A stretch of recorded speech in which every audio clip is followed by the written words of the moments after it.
Now comes the fun part of earthquakes. We get to do math to figure out the epicenter of an earthquake. And I know anytime I say that, people are usually like, no, math, oh my God. And it's actually not that bad. You guys remember, like, I know for me it was like 4th grade where we had to do these problems that were something like, 2 trains leave Grand Central Station at 5 a.m. One is traveling 50 miles an hour and one is traveling 60 miles an hour, and at what time does each one reach Grandma's house, or something like that. You guys remember those and remember being like, when the hell am I ever going to have to do anything like this in real life? Who takes the train to Grandma's house? Okay, but actually today is the day you're going to learn why those math problems were important. Because when we're calculating the epicenter of an earthquake, like where the epicenter is, we are using the velocity difference between the P waves and the S waves, right? One train's going 50 miles an hour and one's going 60 miles an hour.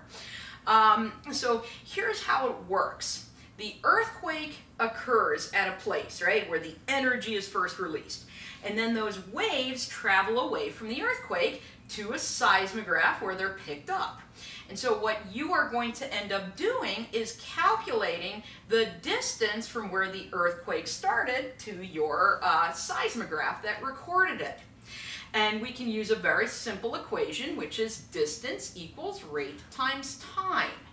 And you have 2 different waves that travel at 2 different velocities, but the distance is going to be the same, right? So you can then, through, some mathematical magic, create this equation.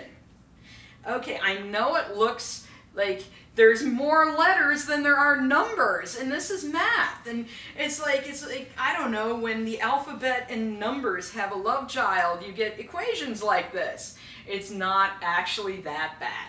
So remember, distance equals rate times time. Distance, v in this case is rate, right? How fast, velocity, how fast things are going, and there's time. And how are we going to solve this? Well, here's the magic to it. In geology, this Vs is the velocity of the S wave. This is the velocity of the P wave. In Earth's crust, those are constants. So this whole thing becomes a constant. And a constant is an unchanging number, right? And we call it something like the crustal velocity constant or something like that. But anyway, that is a constant. That is a number now. So now we have reduced this to, this is a number, and then we have all these letters. Well, Ts minus Tp, that's time. That's the time the S wave arrives minus the time the P wave arrives. And guess what? We get that from the seismogram, right? Remember, we have time down here. So right there, where we first see this movement of the S wave, that's the time the S wave arrives. Right here, where we first see the movement of the P wave, that's the time the P wave arrives. So what you do then is you put this in, and like I said, this is from your seismograph, and I'm writing not in a very, here, we'll just abbreviate. It's kind of hard to write sideways and upside down. So that comes from the seismograph. That's a number again. So now we have a number, and we have the letter D. And what does this letter D stand for? Distance. Distance to the epicenter. And that's actually a real easy equation, right? Because that's simply division. And we've all been doing division for a while, I hope. Okay, so from all these squiggly lines, we can figure out the distance to the epicenter. So let me draw yet another thing. Whoa! I'm breaking everything. And I knocked over C-3PO. That's not cool. Okay, so let's draw something else. Any guesses? This is like Pictionary, right? What is this? Okay, this is the state of Colorado, in case you had no idea. And let's say we are here in Golden. We're in Golden because they brew beer there, but we're also there because they have Colorado School of Mines and some seismographs. And why did I draw Colorado and not Texas? Because we know my drawing abilities. This is about the limit of them. So anyway, we're in Colorado. We have a seismograph right there. Our seismograph records an earthquake. We do that whole equation thing and we figure out the earthquake is, what, 200 kilometers away from us? So does that tell us that, hey, the earthquake is over here in like Durango because that's 200 kilometers away? Well, that doesn't give us distance. So we don't know if the earthquake's over here, or up here in like Fort Morgan, or over here in some really awful little town where I spent a blizzard. We just know the distance from the earthquake to our seismograph. So what we need then is what scientists always need. We need more data, right? And you'll see here it says we require a minimum of 3 seismic stations. And that's because we have to triangulate. So we're like, we don't know, it's somewhere on this circle, right? We know that earthquake is 200 kilometers away from us, but we don't know the direction. So maybe our friends down in like New Mexico tell us it was here. Oops, let's put the center there. Well, now we've narrowed it down to one of these 2 locations. So we need one more seismograph to come in and be like, there. This probably came from Utah somewhere. And so where all 3 intersect, then we know that is the epicenter of the earthquake. So if I ask you a question on the test, how do you calculate the epicenter of the earthquake? You want to make sure you know that it's based on the different velocities of the P and the S wave. That gives us the distance to the earthquake, and then we need a minimum of 3 seismic stations, basically 3 different seismographs, to triangulate the exact location of that epicenter. All right, other things that we will want to be able to calculate about an earthquake, people always want to know, like, how bad was it? How strong was it? How many people died? How much damage was caused, right? Well, that's the intensity. The intensity is a measure of the damaging effects of an earthquake and what people felt in an earthquake. And this is measured at a particular spot. So one earthquake can have different intensities depending on whether you're right on top of the epicenter, a long distance away, right? And there's going to be more damage typically at the epicenter. There's going to be less if we're farther away, usually. All right, how do we measure this? We actually have a scale for it. It's called the Modified Mercalli Intensity Scale. This was developed by Giuseppe Mercalli back in the early 1900s, like 1902 or 03, sometime around then. And this is the scale he came up with, and no, you don't need to memorize this. And basically the Mercalli Intensity Scale goes from 1 to 12, and it's listed in Roman numerals. So if you ever read like something about the San Francisco earthquake of 1906, and then it says something like, in parentheses, it gives Roman numeral 11, it means the maximum intensity felt was an 11. Or if you read about another earthquake and they give a Roman numeral 5, it means that was the maximum intensity felt. And if you read through this, it gives very specific conditions that have to be met to be different intensities. So for example, it'll say things like being felt indoors by many people, outdoors by few people.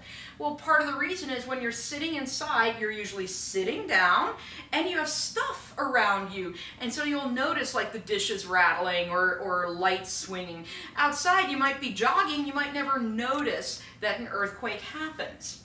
Mercalli also takes into account that different buildings have different designs. So you'll read in this and it'll say things like damage minimal in specially designed structures, whereas in average built structures the damage will be greater. So what happens after an earthquake? Scientists from the USGS, the United States Geological Survey, will look at the damage created by the earthquake and they'll be able to figure out what intensity it had. You can actually help the United States Geological Survey. If you're ever in an earthquake and you feel it, go to their website, www.usgs.gov. Make sure it's .gov. You don't want to see what .com is. At least not what it used to be. So anyway, .gov, and they're going to have this little box that says, did you feel it? Click on that and they're going to ask you a bunch of questions and you can say what you felt during the earthquake and you will help them with their studies about that earthquake.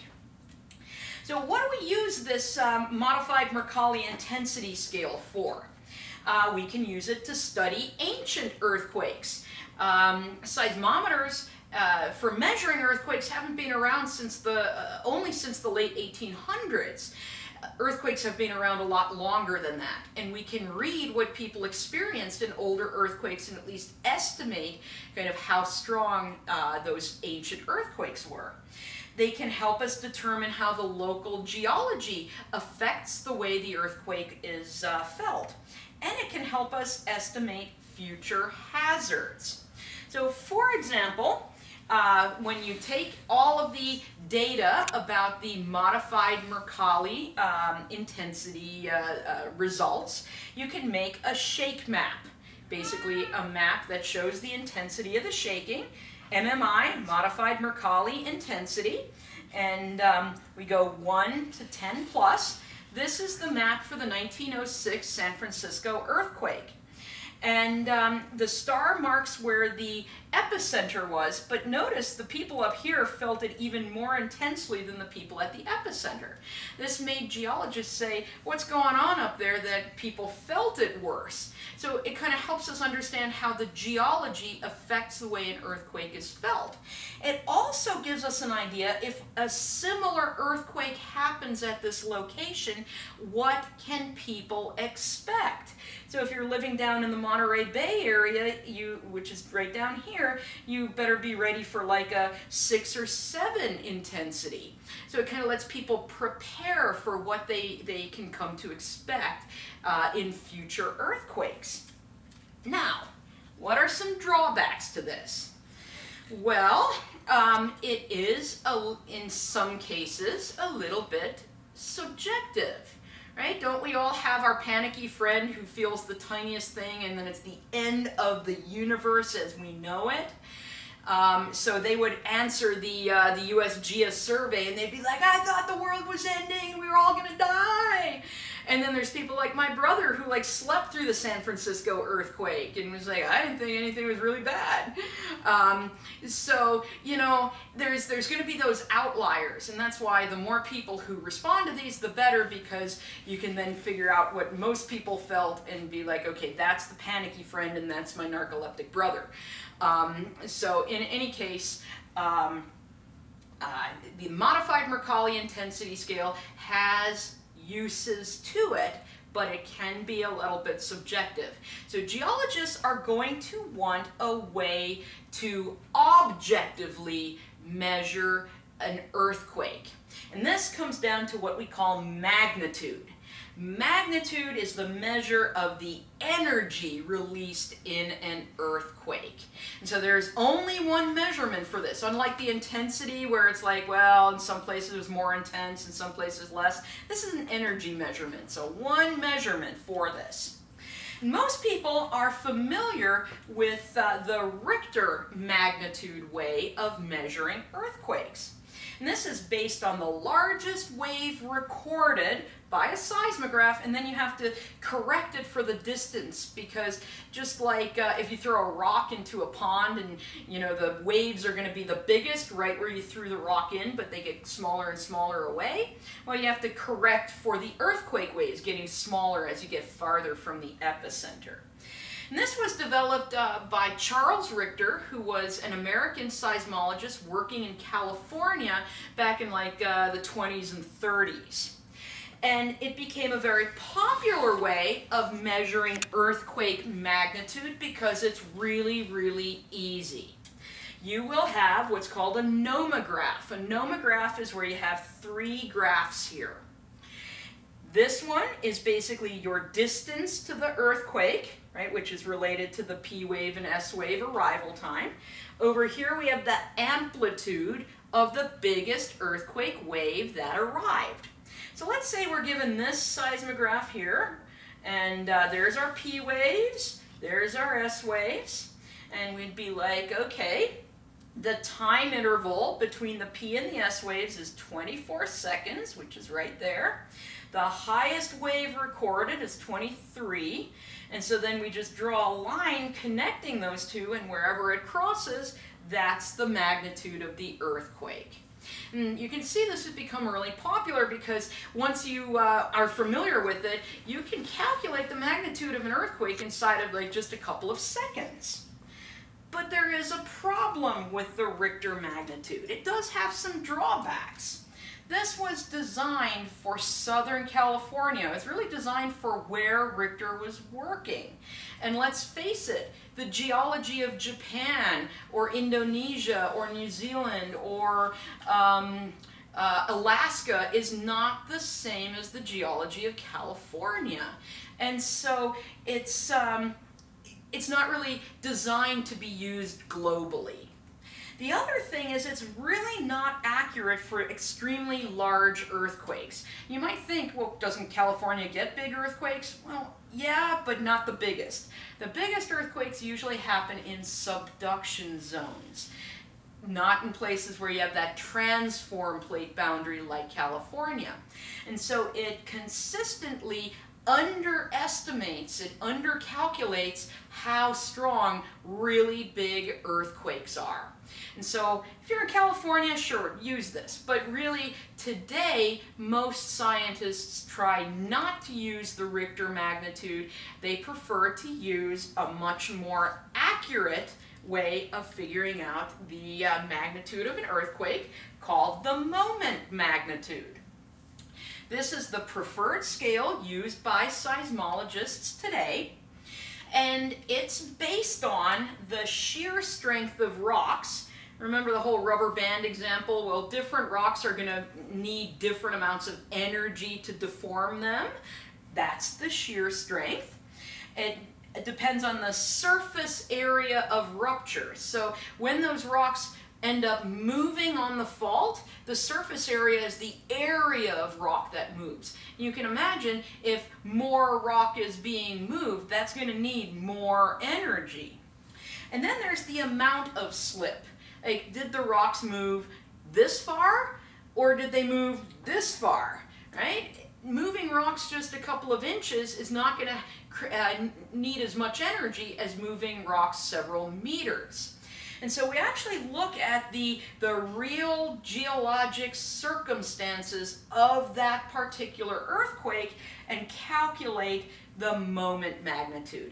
So this is much preferred because it's much more accurate for all sizes of earthquakes anywhere in the world, not just in California. And that's why this is used more today. Now, one drawback is it's a little bit harder than drawing a line on a piece of paper. And so, you know, you sacrifice a little bit of the speed for much more accuracy.